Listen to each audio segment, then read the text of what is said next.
बेखौनो होननांगौ जाहैबाय सेलेब्रेसन बिथाङा इसोरखौहाय जों बोरै मोननो हायो गोबां खोथा बुंलांबाय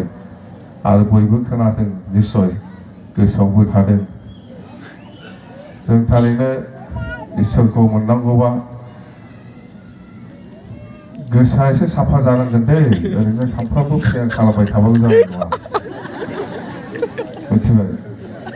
आङो प्रथम सोर मिथिगौ सोर मिथिया आं मिथिया किन्तु आंखौ फादार एडिया प्रथम फादार एडि दतमायाव दंमोन बिथाङा ओमफ्राय क'क्राझारावबो दङमोन फ्राय लोगो मोनबाय थादों बिथांनि दैदेननायावनो आङो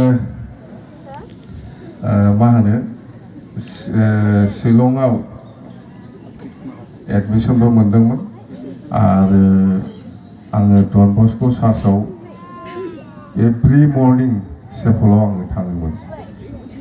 बेयो केथलिकफोरनावसो दङ रावनावबो गैया बे केथलिकनाव नंगौना नङा फादार बुंनाय बे नङा होननानै मर्निं प्रेयार एभ्रि 7 PM दैलि 7टायाव सिखारनानै एकदम फुङाव जोङो स्टुडेन्टफोर गोजा 20 जन 25 जन बे मर्निं प्रेयाराव बारा मानसि जाखाया सानडेआथ' दैलिखा दैलि फुङाव प्रेयार खालामोमोन आं लोगोफोरजों नागामि ज' मणिपुरि दङ ज' जोङो दा बेबायदि आरोखि आंहाबो बिराद एक्सपिरियेन्स दंलै मिथिबाय नोंसोर आंखौ जेबो मिथिया दा सानखा मिथिबाय एकदम आं मिथिजोबगौ दा नोङो एफा बोसोर चार्चआव हाबबोनाय आङो बेवहाय मानो एसे एनैखौ मिथिया जानांलाय